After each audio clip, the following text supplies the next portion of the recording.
Welcome everyone to the Moisky News for June the 22nd, 2020. Before we start, I'm streaming on Omega on Place tonight. If you'd like to join me for some casual chit-chat and truck driving, link below. Today I'd like to talk about two subjects, one of which concerns how we trade with the EU post-transition period, the other concerns an activist for the Conservatives that has been suspended. So how do we plan to work and trade with the European Union at the end of the year? The rules that we currently obey will cease on December 31st. However, new rules will be gradually introduced, meaning they don't cease on the 31st at all.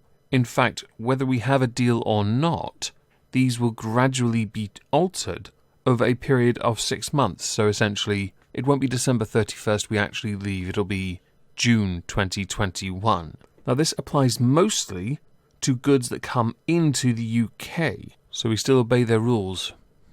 Okay.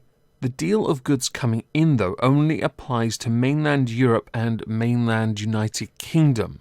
This does not include Northern Ireland and the Republic of Ireland, as trade across the border of that particular island is protected by a different arrangement.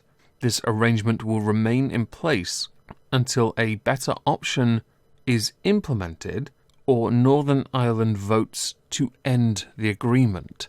As Sinn Féin hold majorities in both country, majority in one and coalition-ish in the other, they'll push for unity. Whether that unity includes remaining in the EU as a whole, I'm not entirely sure. Unless special procedures apply, traders normally have to submit customs documentation that lists information about their goods that they are importing, along with paying any tariffs or duties that are due upfront at the border. But, under the government's plan, this will be put on hold for up to 6 months after import.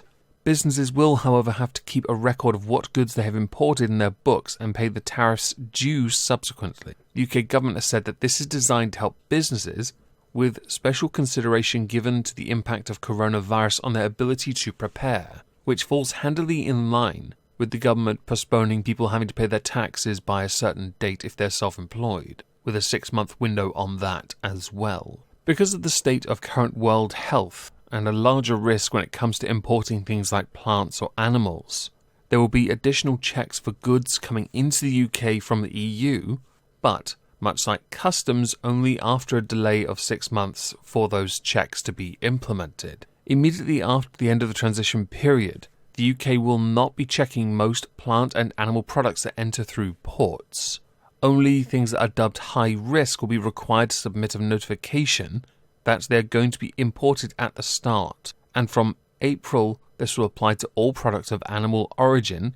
Much like with the event of a no-deal Brexit, there is a major concern on potential delays that have been created by new checks and disruptions in supply, because so many trucks go through the port of Dover, with it being estimated about 2.5 million lorries moving in both directions. Speed is crucial, so a way to streamline these checks is important, hence why someone should of course submit any relevant paperwork before the journey has begun, something which I can understand and respect. Some will say, but this would be so much simpler if we stayed in the EU.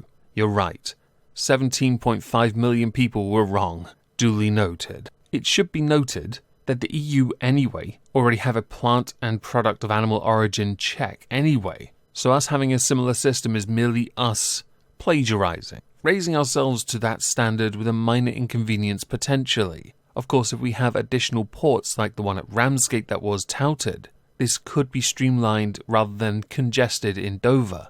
If anyone lives near Dover like I do, you would know for a fact the roads are not even suitable for trucks and lorries, and yet they all go through there. It is quite messy. There is additional information on managing exports, but this is down to European law and the EU's customs code. Traders hoping to export their goods to the European Union have to fill out and submit customs documentations, along with completing further checks for sensitive goods. Systems that are already in place already, so it shouldn't be too difficult for us to continue trading regardless. Now on to the Tory activist, Theodora Dickinson. Theodora Dickinson has been suspended by the Conservative Party after comments made on a tweet, a retweet in fact, concerning Labour's Naz Shah. I'm not a fan of Naz Shah at the best of times, but this one's a spicy one. What she retweeted was a clip made from a speech in a Commons debate on free school meals. Naz Shah accused ministers of having no real understanding, care or emotion about the extent of child poverty in the UK. Now this is because of what the Labour Party position is, which is relative poverty, and the Conservatives' position of absolute poverty. One is theorised, one is based on hard numbers. But as both dehumanise the problem itself, neither are really productive, constructive at all. Theodora Dickinson, in her infinite wisdom, decided to retweet it with, if racist Naz Shah hates this country so much, why doesn't she go back to Pakistan? Because of Naz Shah's past when it came to the white girl victims of the Rotherham grooming gangs, that's where the racist part comes from. As far as going back to Pakistan goes, that would be a bit pointless, because she was born in Bradford.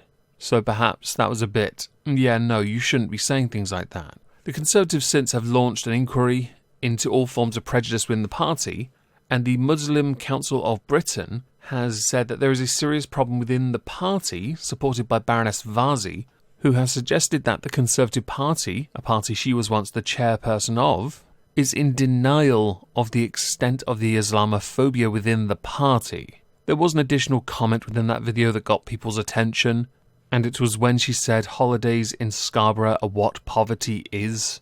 I thought it was Bognor Regis myself, but okay.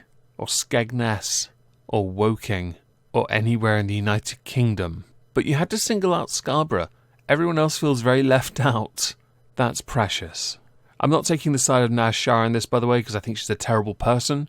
But I'm also not going to take the side of Theodora Dickinson, because the last part of her tweet was so fundamentally wrong. And if you want to beat somebody, even though you're already in the winner's spot, think carefully about how you choose to phrase your attacks.